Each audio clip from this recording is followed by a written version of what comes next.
जय श्री कृष्ण। नमस्कार साथियों, एक नई श्रृंखला शुरू कर रहा हूँ श्रीमद् भगवत गीता। इसके 18 अध्याय को हम एक साथ सुनेंगे, समझेंगे और ये जानने की कोशिश करेंगे कि क्यों आज भी भगवत गीता उतना ही रेलेवेंट है और आपके लिए, हमारे लिए, हम सब के लिए मार्गदर्शक के रूप में सामने आता है। श्रीमद् भगवत गीता के 3 पहलू हैं। पहला तो स्वयं कृष्ण, दूसरा अर्जुन या अर्जुन की जगह हम सब, और तीसरा जितनी भी परेशानियां हैं उसके जवाब। गीता में अगर कुछ विशेष है तो वो है श्री कृष्ण, बाकी हम सब निमित्त हैं, साधन है। लेकिन ये मेरा खास प्रयास है कि हमारे आज के ज़माने में ये ग्रंथ हमें रास्ता दिखाए, आसानी से गीता को हम सब समझ पाएं और अपने रोज़मर्रा के जीवन में इसका उपयोग कर पाएं। वैसे गीता के बारे में बहुत कुछ कहा गया है, सुना गया है। शायद ही कोई ऐसा ग्रंथ, धर्म ग्रंथ होगा जिस पर इतना लिखा गया। ऐसा क्या खास है गीता में कि समय समय पर यह और भी आवश्यक और मार्गदर्शक होती जा रही है। एकदम साधारण भाषा में अगर कहें तो भगवत गीता एक उत्तर है। गीता एक उत्तर है दुनिया के हर प्रश्न का। जीवन से जुड़ा ऐसा कोई प्रश्न नहीं जिसका के उत्तर श्री कृष्ण भगवत गीता में नहीं देते। हमारे मन मस्तिष्क में कोई भी शंका, परेशानी, चिंता, किसी भी तरह का आवेग, किसी भी तरह की दुविधा हो, दुनिया के हर धर्म संकट, हर असमंजस का उत्तर है गीता। भगवत गीता में 18 अध्याय हैं और हर अध्याय में वेदों और उपनिषदों का सार है। आप वेद और उपनिषद समझ करके इससे दूर मत जाइए, डरिएगा मत। यह मत सोचिए कि यह हमारी और आपकी समझ से दूर है। इसके हर अध्याय, हर श्लोक में आप अपने आप को अर्जुन समझिए, क्योंकि अर्जुन की हर शंका, उसका हर डर, हर समस्या वैसे देखा जाए तो हमारी ही परेशानी है और हर परेशानी का हल बता रहे हैं श्री कृष्ण। श्री कृष्ण को सिर्फ अर्जुन का सारथी मत मानिएगा, उन्हें अपने जीवन का सारथी भी मानिएगा। उनके कहे अनुसार अगर हम और आप चलेंगे तो हम सारी परेशानियों को आसानी से पार कर जाएंगे। पहला अध्याय है अर्जुन विषाद योग। यहाँ शुरुआत होती है धृतराष्ट्र के सवालों से।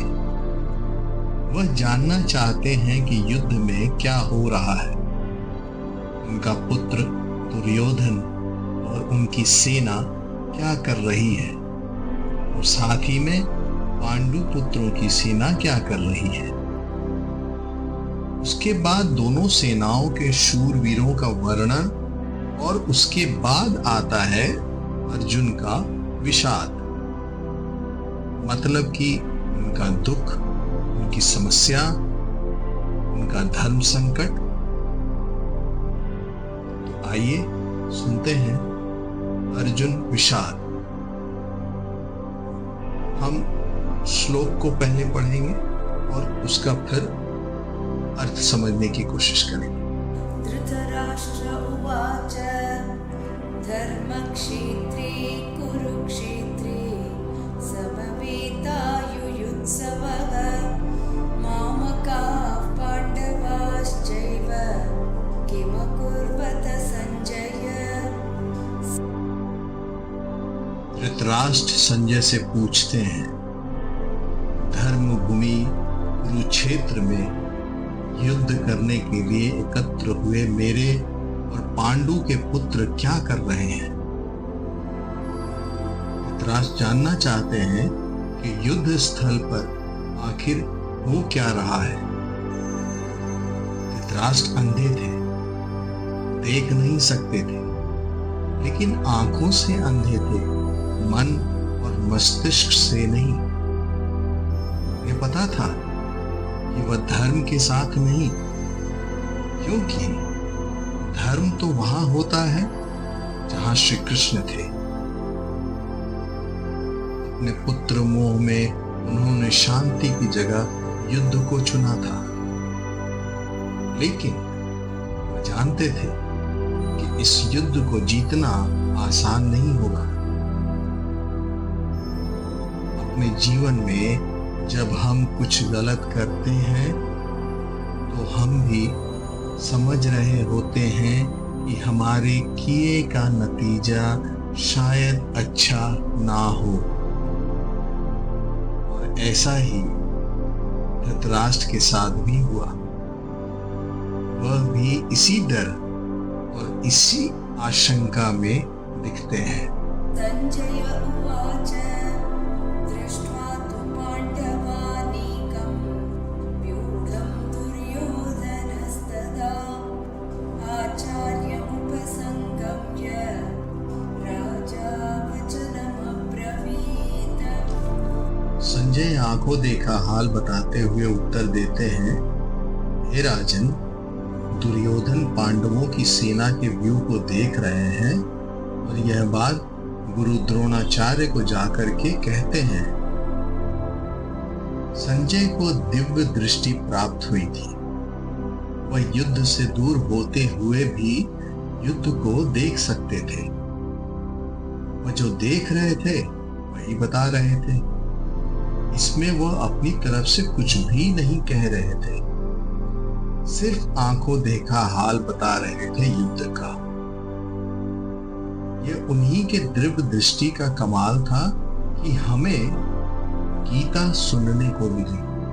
पश्येतां पाण्डुपुत्राणाम् आचार्यमहतीं च व्यूढां द्रुपदपुत्रेण तव शिष्येण धीमता। हे आचार्य, द्रुपद पुत्र धृष्टद्युम्न आपका ही बुद्धिमान शिष्य है। पांडु पुत्रों की यह बड़ी भारी सेना की व्यूहाकार रचना धृष्टद्युम्न ने ही की है। व्यूहाकार रचना का मतलब हुआ कि किस विशेष तरीके से सेना के योद्धा खड़े हैं। एक ऐसा व्यूह जिससे उस सेना के बीच घुसना असंभव हो, और अगर कोई उसमें घुसने में सफल हो भी जाता है तो कभी बाहर ना आ सके।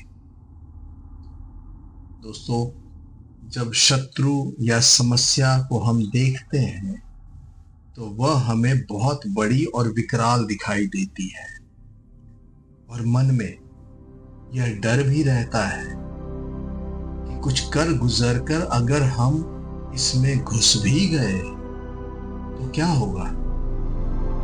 क्या हम बाहर आ पाएंगे? क्या हम जीत पाएंगे?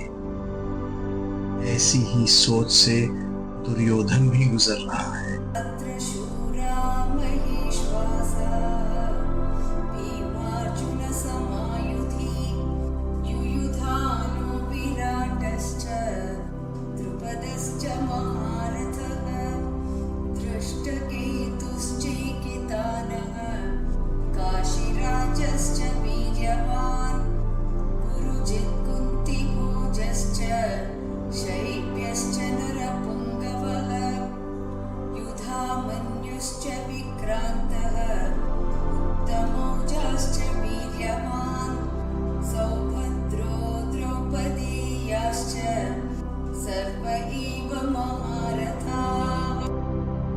इन 3 श्लोक में दुर्योधन पांडु पुत्रों की सेना के महान योद्धाओं का नाम ले रहा है। जब भी युद्ध होता है तो आप अपने सामने खड़ी सेना, उस सेना के योद्धाओं को जांचते और परखते हैं। वैसे ही दुर्योधन भी कर रहा है।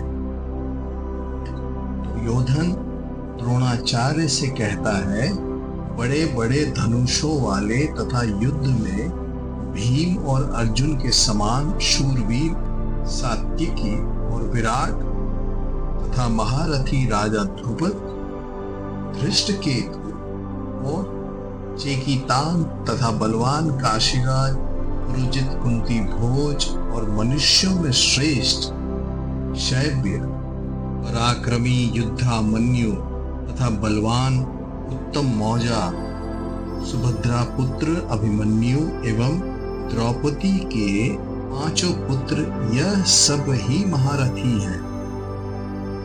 इससे हमें यह पता चलता है कि चाहे शत्रु हो या शत्रु के जैसी समस्या, उसके बारे में सब कुछ जानना चाहिए। समस्या के हर पहलू से हमें अवगत होना चाहिए। समस्या के हर अंग के बारे में मालूम होना चाहिए, जैसा कि दुर्योधन भी कर रहे हैं। अस्माकं तु विशिष्टाये तान्निबोध द्विजोत्तम, नायका मम सैन्यस्य संज्ञार्थं तान् ब्रवीमीति। दुर्योधन आगे कहता है, हे ब्राह्मण श्रेष्ठ, पांडवों की सेना के योद्धाओं को तो आपने देख लिया, अब अपने पक्ष में भी जो प्रधान है उनको भी तो आप समझ लीजिए। द्रोणाचार्य की जानकारी के लिए शत्रु की सेना के बाद दुर्योधन अपनी सेना के जो सेनापति हैं उनके बारे में बतलाता है। समस्या के बारे में सब कुछ जान लेने के बाद बारी आती है अपने पक्ष में सोचने की। ये जानना होता है कि आपके पास क्या क्या स्ट्रॉन्ग पॉइंट्स हैं, आप किन बातों में मजबूत हैं, जिससे आप कुछ समस्या पर विजय पाएंगे। जैसे आपने समस्या के हर पहलू के बारे में सोचा, उसी तरह से आपको स्वयं का भी आकलन कर लेना चाहिए।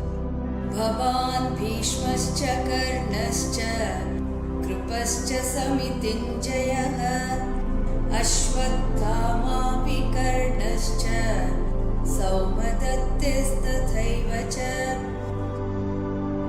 सबसे पहले आप द्रोणाचार्य और पितामह भीष्म तथा कर्ण और संग्राम विजयी कृपाचार्य तथा वैसे ही अश्वत्थामा, विकर्ण और सोमदत्त का पुत्र भूरिश्रवा के बारे में जानिए।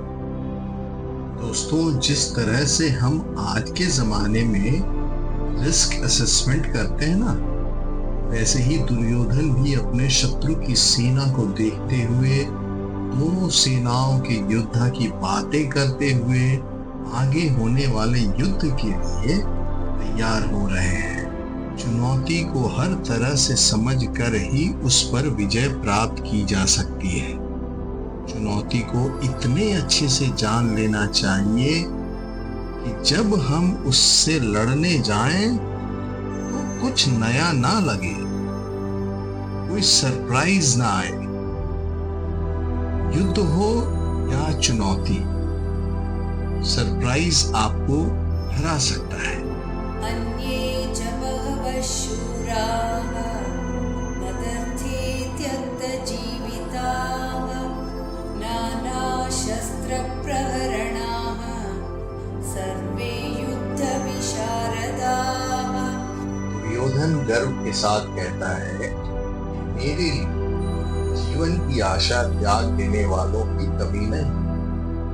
इतना ही नहीं, यह शूरवीर अनेक प्रकार के शस्त्रास्त्रों से सुसज्जित हैं, सबके सब युद्ध में चतुर हैं। दुर्योधन के एक इशारे पर उसकी सेना के शूरवीर लड़ने मरने को तैयार हैं। इन्हीं को देख दुर्योधन खुश हो रहा है। दुर्योधन के साथ युद्ध में लड़ने के लिए शूरवीर थे, उसके लिए मरने को तैयार है। लेकिन आप जब अपने जीवन के चुनौती से लड़ते हैं तो आपके साथ कौन कौन होता है? आपके साथ होता है आपका हुनर, आपकी हिम्मत, आपकी मेहनत, आपके संगी और आपके अपने रिश्तेदार। जैसे शूरवीर दुर्योधन के लिए कुछ भी करने को तैयार है, वैसे ही यह आपके साथी भी आपके लिए कुछ भी कर सकते हैं। अपर्याप्तं तदस्माकं बलं भीष्माभिरक्षितं पर्याप्तं त्विदमेतेषां बलं भीमाभिरक्षितम्। दुर्योधन आगे कहता है कि भीष्म पितामह द्वारा रक्षित उनकी सेना सब प्रकार से अजय है, और वहीं शत्रु की सेना भीम द्वारा रक्षित है। दुर्योधन कहना चाहते हैं कि भीम की सेना को वह आसानी से जीत सकते हैं। दुर्योधन यहाँ घमंड दिखा रहा है, जो आपको बिल्कुल भी नहीं करना है, कभी नहीं।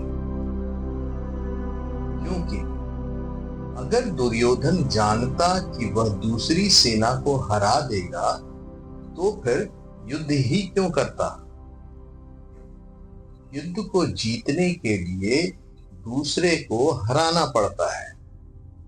अगर चुनौती या समस्या उसको देखकर हमें लगता है कि हम जीत जाएंगे, तो विश्वास या आत्मविश्वास तो हो सकता है, लेकिन घमंड नहीं।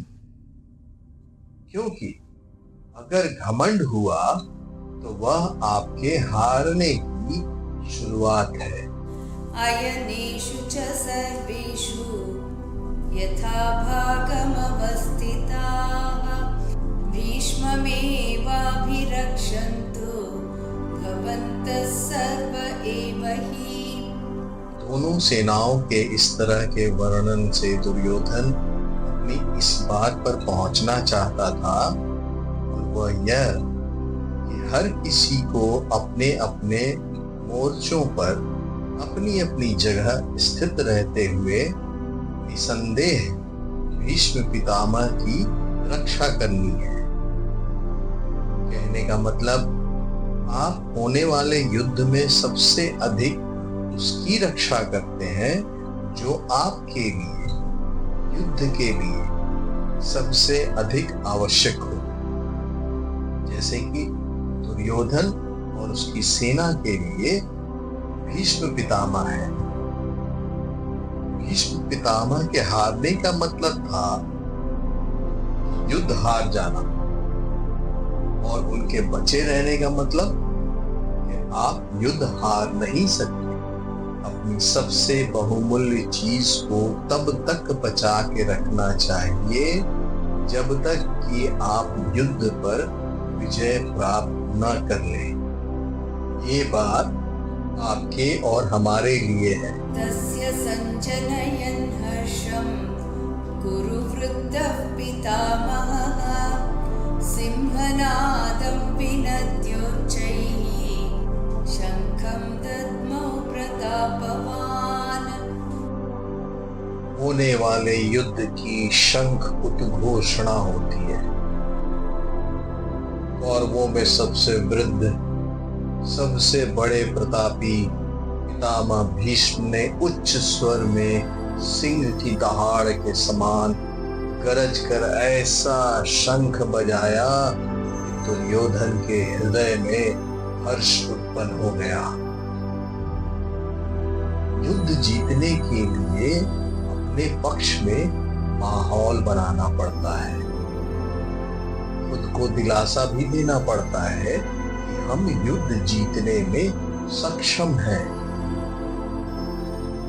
ऐसा ही पितामह भीष्म ने किया ऐसा ही हमें भी करना चाहिए। हम जब भी कोई कार्य करने के लिए आगे बढ़ते हैं, मन में वो विश्वास पैदा करना चाहिए जैसे कि वो काम हम कर चुके हैं और वो सारी चीज आपके साथ हो चुकी है। एक माहौल बनाना चाहिए। ततः शङ्खाश्च भीर्यश्च प्रणवानकगोमुखाः सहसैवाभ्यहन्यन्त सशब्दस्तु मुलोऽभवत्। युद्ध भयंकर होते हैं और यह इतिहास में आज तक के सबसे भयंकर युद्ध का आरंभ था। भीष्म पितामह की शंख के पश्चात नगाड़े तथा ढोल, मृदंग और नरसिंगे आदि बाजे एक साथ ही बज उठे। इन बाजों का नाद संगीतमय नहीं, बहुत ही डरावना था। युद्ध मनोरंजक नहीं होते, इसलिए अगर युद्ध का फैसला ले लिया जाता है तो उसमें फिर जो भी स्वीकार हो कर लेना पड़ता है। हर युद्ध, हर चुनौती अपने किस्म के हालात लेकर आती है। उन्हीं हालात के आधार पर ही हमें तैयारियां करनी पड़ती हैं। ततः श्वेतैर्हयैर्युक्ते महति स्यन्दने स्थितौ माधवः पाण्डवश्चैव दिव्यौ शङ्खौ प्रदद्मतुः। अब बारी थी पांडव पुत्रों की। सेना के शंखनाद, सफेद घोड़ों से युक्त उत्तम रथ में बैठे हुए श्री कृष्ण और अर्जुन ने भी अपने अपने अलौकिक शंख बजाए। युद्ध में जब तैयारी होती है ना, दोनों तरफ से होती है। हर पक्ष अपनी विजय की आशा में खुद को, अपनी सेना को भरोसा देता है। आज के समय में हम खुद के लिए अगर शंख बजाने की उपमा के बारे में सोचें तो यह हो सकता है कि हम कुछ भी ऐसा कर सकते हैं जो हमें मोटिवेट या प्रोत्साहित करे। पाञ्चजन्यं ऋषिकेशः देवदत्तं धनञ्जयः पौण्ड्रं दद्मो महाशङ्खं भीमकर्मा वृकोदरः। श्री कृष्ण के शंख का नाम है पांचजन्य। अर्जुन के देवदत्त और भयानक कर्म वाले भयानक भीमसेन ने अपना पौंड्र नामक महाशंख बजाया। अपने जीवन में इसी तरह से हम भी अपने युद्ध, अपनी चुनौती में आगे बढ़ने के लिए अपनी मोटिवेशन चुन सकते हैं। कुछ लोगों के लिए संगीत ऐसा काम करता है, कुछ के लिए भगवान को याद करना, या कुछ के लिए माता पिता का आशीर्वाद। अपने शंख आप स्वयं चुनिए और युद्ध के लिए तैयार हो जाइए। अनंत विजयं राजा कुन्तीपुत्रो युधिष्ठिरः नकुलः सहदेवश्च सुघोषमणिपुष्पकौ। पांडवों में सबसे बड़े भाई कुंती पुत्र राजा युधिष्ठिर ने अनंत विजय नाम का और नकुल तथा सहदेव ने सुघोष और मणि पुष्पक नाम के शंख बजाए। मोटिवेशन तो सबको चाहिए। आपने देखा, सभी लोग अपने अपने तरीके से युद्ध जीतने के लिए अपना अपना प्रयास कर रहे थे। हमें भी अगर युद्ध जीतना है तो अपना प्रयास करना होगा। काश्यश्च परमेश्वासः शिखण्डी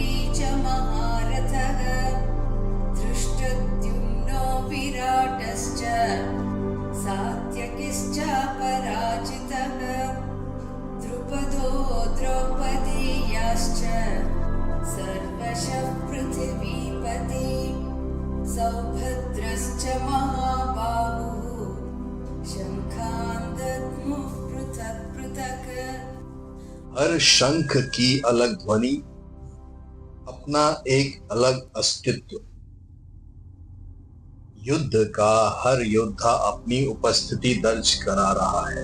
श्रेष्ठ धनुष वाले काशीराज और महारथी शिखंडी एवं धृष्टद्युम्न तथा राजा विराट और अजय सात्यकी, राजा द्रुपद एवं द्रौपदी के 5 पुत्र और बड़ी भुजा वाले सुभद्रा पुत्र अभिमन्यु। संजय धृतराष्ट्र को बताते हैं, हे राजन, सबने अपनी ओर से अलग अलग शंख बजाए। देखिए तो महाभारत का युद्ध ऐसा था जिसमें हर बड़े से बड़े योद्धा भाग ले रहा था। ऐसे विरले मौके को कोई कैसे छोड़ सकता था। हमारे लिए ध्यान देने की बात यह है कि सच्चा योद्धा तो वही है जो युद्ध के लिए तत्पर रहे।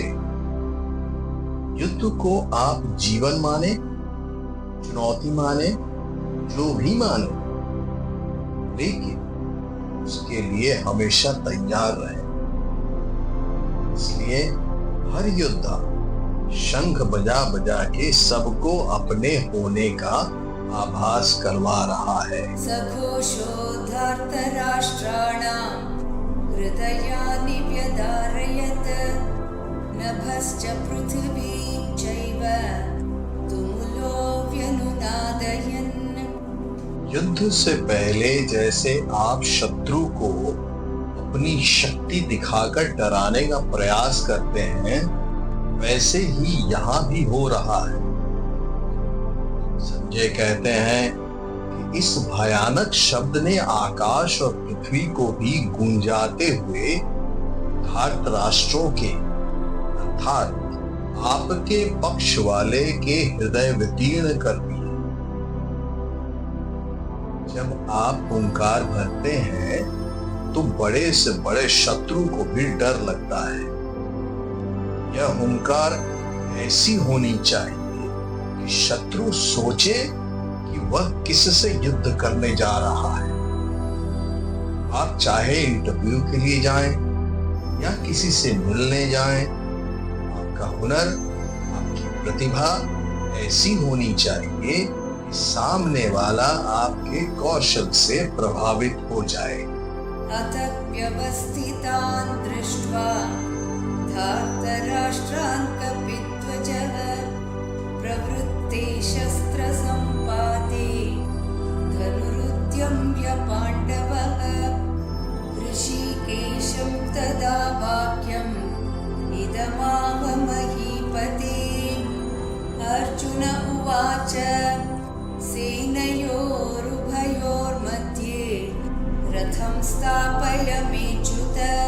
अर्जुन अपने मोर्चा बांधकर डटे हुए धृतराष्ट्र संबंधियों को देखते हैं, फिर अपना धनुष उठाकर ऋषिकेश श्री कृष्ण से कहते हैं, मेरे रथ को दोनों सेनाओं के बीच में खड़ा कीजिए।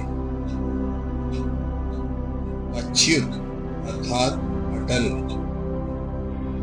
यानी जो अपने स्थान से हटता नहीं, जिसका नाश नहीं हो सकता। श्री कृष्ण का एक नाम अच्युत भी था और अर्जुन अपने सारथी से दोनों सेनाओं के बीच में जाने को कह रहे हैं। अर्जुन ने श्री कृष्ण को इसलिए चुना था कि वह जानता था कि जब साक्षात भगवान उसके साथ हैं तो मतलब धर्म उसके साथ है। जिसके साथ धर्म होता है वो कभी हार नहीं सकता।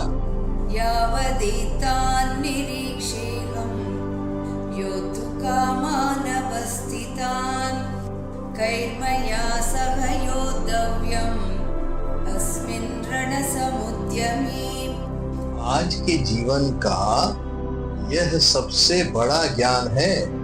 युद्ध कोई भी हो सकता है, किसी भी प्रकार का हो सकता है,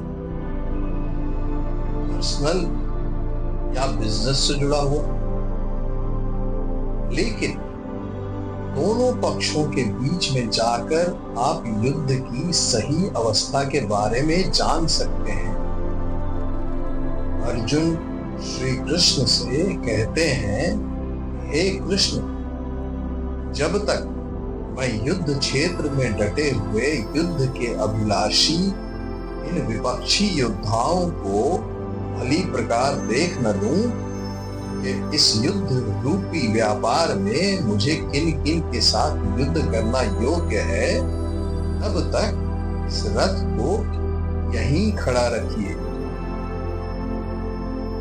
दोस्तों, हमें भी, जी हाँ, हमें भी इसी तरह अपनी समस्या के बीच में खड़े हो उसे भली भांति देखना और परखना चाहिए और तभी निर्णय लेना चाहिए। योत्स्यमानान् वीक्षेऽहं य एतेऽत्र समागताः धार्तराष्ट्रस्य दुर्बुद्धेः युद्धे प्रियचिकीर्षवः। अर्जुन दुर्योधन को दुर्बुद्धि बता रहे हैं, क्योंकि दुर्योधन के हट के चलते ही यह युद्ध हुआ। दुर्योधन का साथ देने जितने भी राजा आए हैं, उन्हें अर्जुन युद्ध स्थल के बीच में खड़े होकर के देखना चाहते हैं। यह जरूरी नहीं कि आपका शत्रु सही हो सकता है उसने गलत तरीका अपना करके आपको युद्ध में उलझाए रखना चाहा हो, जैसा कि महाभारत में भी हुआ। युद्ध तो करना ही पड़ता है और वह तभी करना चाहिए जब आप अपने शत्रु को अच्छे से देख परख चुके हैं, जान चुके हैं। इसलिए अर्जुन कृष्ण से दोनों सेनाओं के बीच में रथ को ले जाने के लिए कहता है। संजय उवाच एवमुक्तो हृषीकेशः गुडाकेशेन भारत सेनयोरुभयोर्मध्ये स्थापयित्वा रथोत्तमम् भीष्मद्रोणप्रमुखतः सर्वेषां च महीक्षिताम् उवाच पार्थ पश्यैतान् समवेतान् कुरुनिति। संजय अपना आंखों देखा हाल बताते हैं।